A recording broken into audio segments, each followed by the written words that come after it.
அசாமைக்கு வாங்கம்மா காய்கறிகளா நோ அப்படின்னு தலை தெரிச்சு ஓடுற பிள்ளைகளுக்காகத்தானம்மா அந்த ஸ்பெஷலான டிஷ்ஷு. வாங்க காய்கறிகள் நம்ம என்ன தான் வெஜிடபிள்ஸ் குருமா வெஜிடபிள் கிரேவி அப்படின்னு விதவிதமாக வச்சு கொடுத்தாலும் அதெல்லாம் ஒதுக்கி விட்டு வறண்ட சப்பாத்தி மட்டும் சாப்பிட்டு குடுகுடுன்னு ஓடுற பிள்ளைகளும் இருக்காங்க. அந்த மாதிரி பிள்ளைகளை உட்கார வச்சு சாப்பிட வைக்கிற டிஷ் தான்மா இது. வாங்க காய்கறிகளை இப்படியும் செஞ்சு கொடுத்து அசத்திடலாம். கண்ணுக்கு அது மாதிரி டேஸ்ட்டாகவும் இருக்கும், கண்ணுக்கு பிள்ளைகள் கண்ணுக்கு தெரிஞ்சு அதை ஒதுக்குற மாதிரியும் இருக்காது. இது நான் ட்ரை பண்ணுங்கள் உங்கள் வீட்டில். காய்கறிகள் சாப்பிட்ற மாடம் பறிக்கிற பிள்ளைங்க எத்தனையோ வீட்டில் இன்னும் இருக்க தான் செய்கிறாங்க. அந்த மாதிரி பிள்ளைகளுக்கு ஏற்ற டிஷ்மா இது. உங்களுக்கு பிடிச்ச காய்கறி எதுனாலும் சேர்த்துக்கிறேன் நான். கேரட்டு, பீன்ஸு, பீட்ரூட்டு, பச்சை பட்டாணி அப்படின்ட்டு எங்கள் வீட்டில் வந்து பார்த்திங்கன்னா முட்டைக்கோசும் சுரக்காயும் தாம்மா இருந்துச்சு. அதோட சேர்த்து ஒரு தக்காளியும் ஒரு பெரிய வெங்காயத்தையும் போட்டு சாப் பண்ணிக்கிட்டேம்மா. கொத்தமல்லி கருவேப்பிலையெல்லாம் போடலை.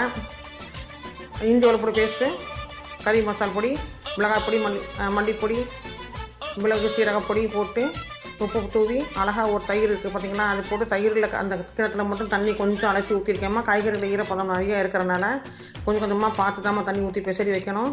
அப்புறம் பார்த்திங்கன்னா வழக்கமான சப்பாத்தி பூரா உருட்டை வராதுமா, அதனால் பார்த்து அது பிசிறு இருக்கும்ல காய்கறிகளில், அதனால் பக்கமாக தான் உருட்டணும். ஊட்டி 2 பக்கமும் டோஸ்ட் பண்ணிவிட்டு அதுக்கப்புறம் உங்களுக்கு பிடிச்ச மாதிரி நெய்யோ எண்ணெயோ ஊற்றி சுட்டு எடுத்திங்கன்னா வெஜிடபிள் ரோட்டி, சத்து மிகுந்த வெஜிடபிள் ரோட்டி தயார். இது பார்த்தீங்கன்னா சைட் டிஷ் வேணாமா, இதுவே நல்லா சூப்பராக தான் இருக்குன்னு அப்படின்னு மகன் சாப்பிட்டு போயிட்டான். எனக்கு தான் கொஞ்சம் வாய் ருசி ஜாஸ்தி, அதனால் தயிரில் கொஞ்சம் மிளகு பொடி, சீரகப்பொடி, உப்பு பொடி குழந்தை சாப்பிட்டேன். சூப்பர் மேட்சாக இருந்ததுமா. நீங்கள் இது மாதிரி ட்ரை பண்ணுங்கள். ட்ரை பண்ணி உங்கள் பிள்ளைகளுக்கும் கொடுங்க, கொடுத்து அசத்துங்க.